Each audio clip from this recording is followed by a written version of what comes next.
Ave Maria, cheia de graça, o Senhor é convosco. Bendita sois vós entre as mulheres, bendito é o fruto do vosso ventre, Jesus.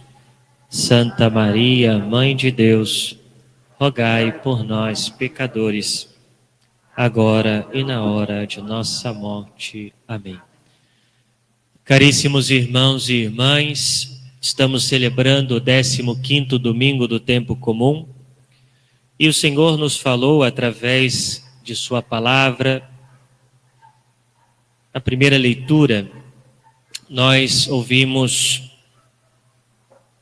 a profecia de Amós e nós observamos que havia um sacerdote chamado Amazias, sacerdote de Betel. Ele diz para Amós se afastar do reinado de Jeroboão II, que era o rei que reinava no Reino do Norte. E por que o sacerdote de Betel diz para Amós sair daquele lugar? Porque ele estava denunciando os erros do rei. Porque ele sabia que o reinado deste rei era um reinado cheio de corrupção, cheio de más intenções, e por isso, como profeta, ele denunciava. E assim ele foi convidado a se retirar daquele lugar, porque a verdade que saía da boca de Amós incomodava o rei, incomodava aqueles que estavam junto com o rei, que se aproveitavam da corrupção do reinado de Jeroboão II. Mas qual foi a resposta de Amós? Amós então disse ao sacerdote: não sou profeta, nem sou filho de profeta. Sou pastor de gado e cultivo sicômoros. O Senhor chamou-me quando eu tangia o rebanho, e o Senhor me disse: vai profetizar para Israel, meu povo. Amós responde dizendo que ele não é profeta por escolha própria, não porque ele quer ser profeta, nem porque ele é descendente de profeta, não, mas porque Deus o chamou a ser profeta, porque é uma vocação, um chamado, ou seja, o Senhor manda ele, vai profetizar para Israel, meu povo. E essa é como que uma resposta para o sacerdote de Betel, dizendo: eu não vou sair daqui. Eu vou continuar a profetizar, vou continuar a denunciar o erro e a dizer a verdade. Porque eu não sou profeta por vontade própria, mas porque o Senhor me chamou. E o Senhor me chamou, aqui estarei. E aqui nós vemos uma tentativa de calar o profeta, uma tentativa de rechaçar a verdade que saía da boca de Amós. E meus irmãos, isso também acontece em nossos dias, porque pregar o Evangelho de Deus tornou-se um grande desafio. Porque muitos não querem ouvir a verdade, porque permanecem no erro, numa vida de corrupção moral, e por isso querem rechaçar, querem calar a voz daqueles que dizem a verdade, daqueles que denunciam o erro. Como, por exemplo, há 2 semanas atrás, aconteceu com um sacerdote de Minas Gerais. Ele denunciou um colégio ali que ficava em Divinópolis, né? Uma cidade de Minas Gerais, em que a professora, numa formação para os adolescentes e crianças, que na verdade não era uma formação, mas uma deformação das consciências daquelas crianças e adolescentes, ela ensinava que havia, ou melhor, há outras formas de relacionamento, novas formas de relacionamento. De que as formas de relacionamento que nós conhecemos, isso é coisa dos avós. Agora é outra forma. E ela dizia, ensinando para as crianças, que há relacionamento em 3 pessoas, chamado de trisal, e há relacionamento entre 4 pessoas, ou seja, um relacionamento aberto, onde, ou seja, se relaciona com uma pessoa, mas ao mesmo tempo pode haver, ou seja, um comprometimento com outras, ou seja, umas coisas meio doidas, né? Totalmente contrárias à nossa cultura, totalmente contrárias aos valores cristãos, mas colocando nas consciências das crianças e adolescentes. E o padre denunciava, né? Denunciou, e ele falou às claras na homilia. E o que aconteceu logo depois? Foi perseguido. Houve críticas de todos os lados para o sacerdote, que defendia a verdade. Críticas fora e, infelizmente, dentro também, ou seja, de membros da igreja.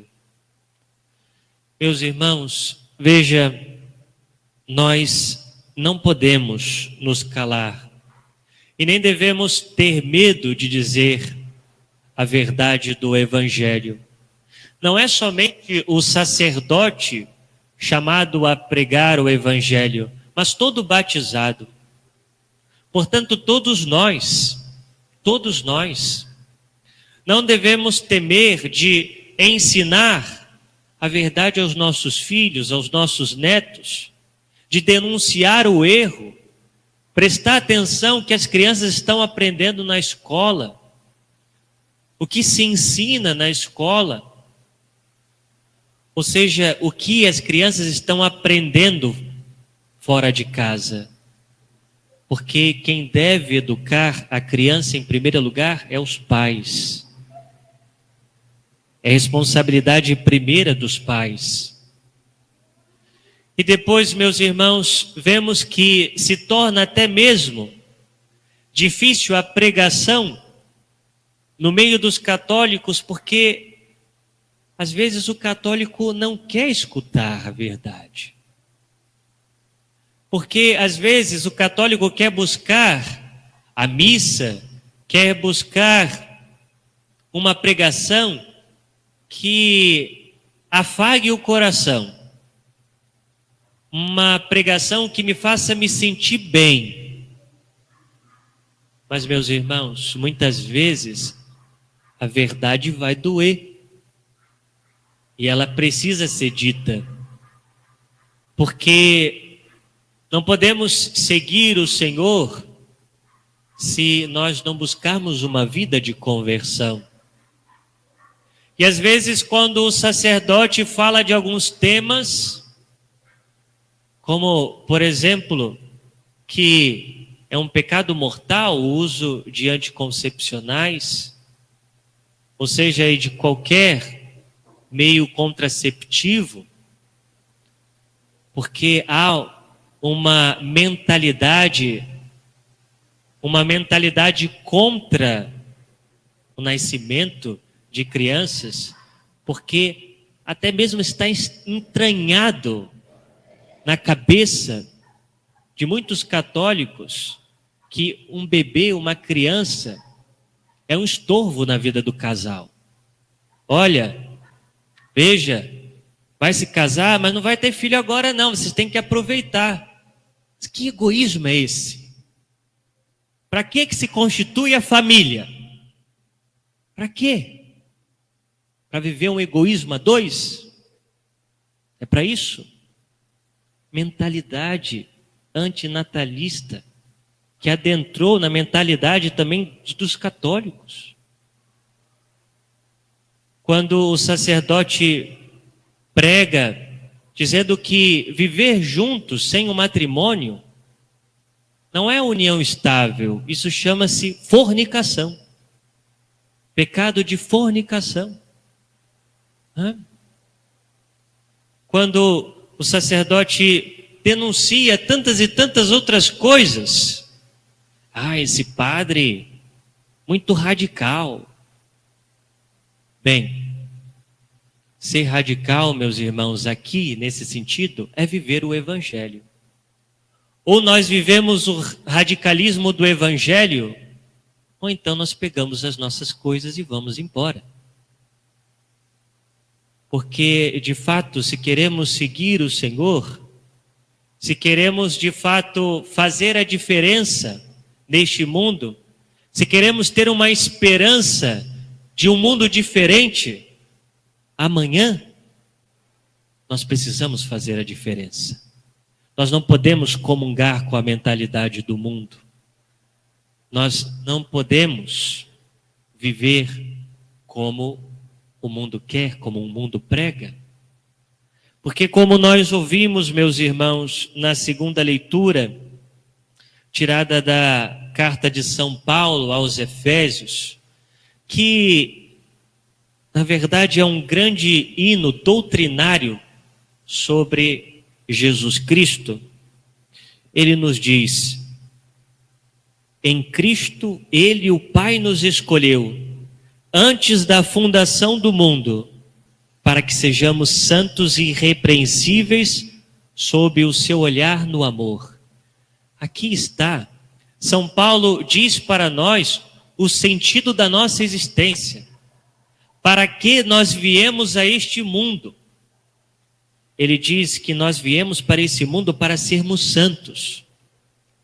Nós viemos a este mundo para nos unirmos a Deus, para sermos consagrados, sermos separados para Ele.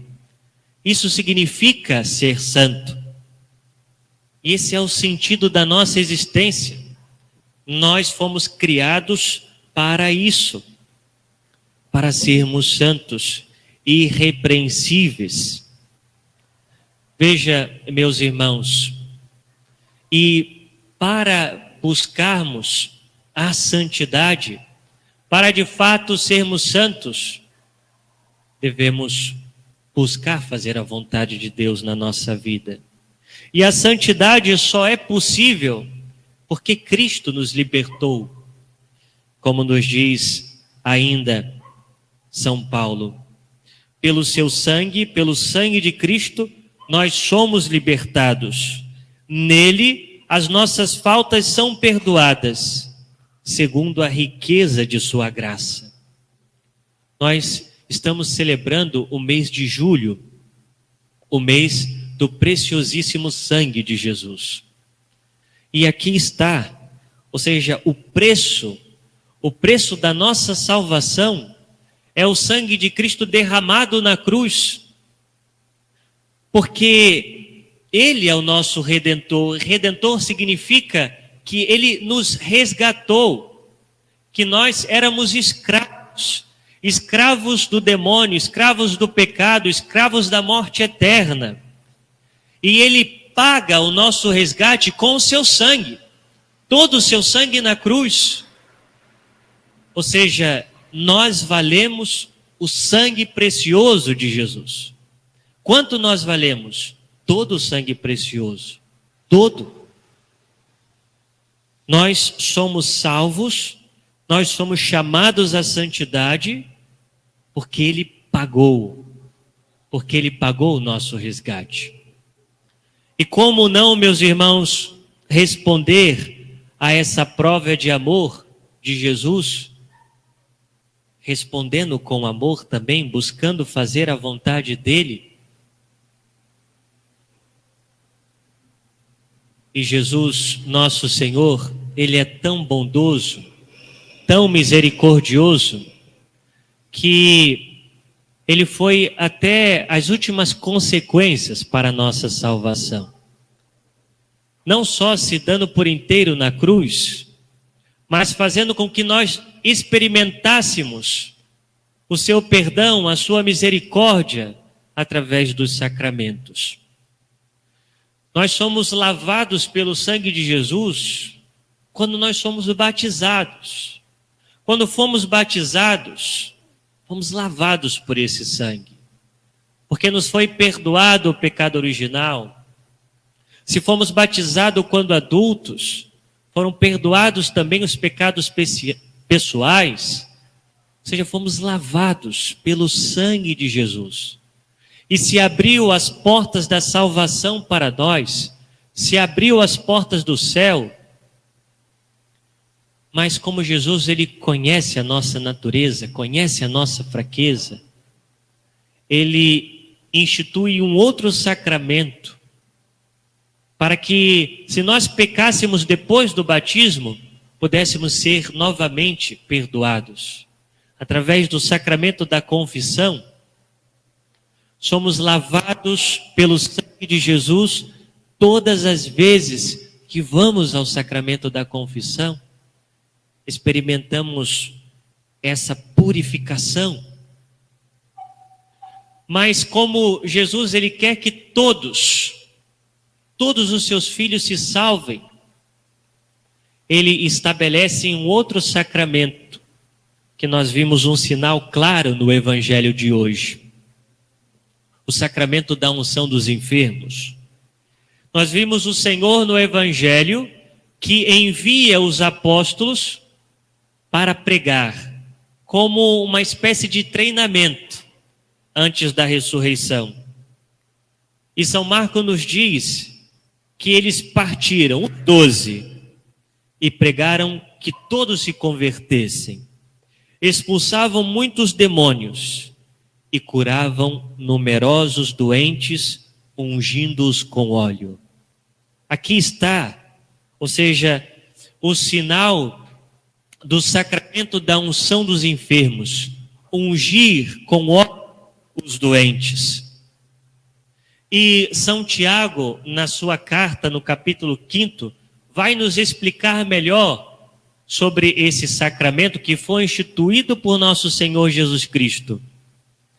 São Tiago nos diz: alguém de vós está doente, está enfermo? Chame os padres da igreja, porque ele rezará sobre o doente e ungirá o doente em nome do Senhor. A oração da fé salvará o doente, o Senhor o aliviará, e se ele tiver pecado, receberá o perdão. Aqui está, meus irmãos, todos os fiéis batizados podem e devem receber o sacramento da unção dos enfermos quando passam por uma doença grave. Ou seja, quando a doença, ela tem um perigo de morte. E os efeitos do sacramento são sobretudo espirituais. Porque quando nós estamos enfermos, gravemente enfermos, a primeira coisa que nos acontece, e é natural, há uma angústia no nosso coração. Porque vemos a possibilidade próxima da morte. E o sacramento da unção dos enfermos vem sanar essa angústia. Ao mesmo tempo, o tentador, o demônio, no momento próximo ou na possibilidade da morte, vem tentar os filhos de Deus, para que eles se percam, para que eles se revoltem contra Deus, para que percam a esperança da salvação. E a unção dos enfermos vem dar essa graça. A graça de confiar em Deus. A graça de esperar em Deus. De ter paz, serenidade. Veja, eu como sacerdote, que já administrei tantas vezes o sacramento da unção dos enfermos, pude perceber a paz a paz que esse sacramento dá aos enfermos. E veja, quando a pessoa está se preparando para a morte, o sacramento é essa preparação. Porque o sacramento, ele perdoa os pecados mortais, os pecados veniais, assim como também as penas temporais, ou seja, as consequências do pecado. Se a pessoa está consciente, ela pode se confessar, e deve se confessar se há pecados graves. Se ela estiver inconsciente, se supõe que ela fez um ato de contrição antes de estar inconsciente. E então o padre unge aquela pessoa com o óleo dos enfermos, ou seja, preparando-a para, ou seja, a sua passagem. Mas veja, meus irmãos, aqueles que recebem a unção no momento próximo de sua morte, terá a garantia de receber o céu, de nem passar pelo purgatório. Veja, se o coração daquele fiel estiver livre para a vontade de Deus. E quando nós devemos chamar o sacerdote para a unção dos enfermos? Sempre quando houver uma doença grave em perigo de morte. Ah, padre, mas se eu chamar o Senhor, a minha mãe, o meu pai, o meu tio, a minha tia vai pensar que vai morrer. Não, porque há outro efeito também do sacramento, um efeito secundário. Porque o sacramento pede a cura espiritual e implora a cura física. Ou seja, se for o melhor para a salvação daquele fiel, Deus o curará fisicamente. Ou seja, e posso testemunhar que através da unção dos enfermos, já vi pessoas saírem do coma induzido. E não uma vez, mas várias vezes, pessoas desenganadas pelos médicos, mas que por graça de Deus, pelo querer de Deus, foram curadas também através da unção dos enfermos. É uma graça extraordinária que infelizmente muitos católicos desconhecem. E que no momento da morte dos seus entes queridos, se preocupam em demasiado com a saúde, com a morte corporal, mas não se preocupam com a salvação, que pode estar em jogo quando não se recebe a unção dos enfermos. Meus irmãos, Deus quer a nossa salvação e por isso nos deu os meios ordinários, que são os santos sacramentos, para que nós possamos ter acesso a Deus, acesso à sua graça e entrarmos no reino de Deus. Sejamos profetas do Senhor, não temamos em dizer a verdade e denunciar o erro. Louvado seja o nosso Senhor Jesus Cristo.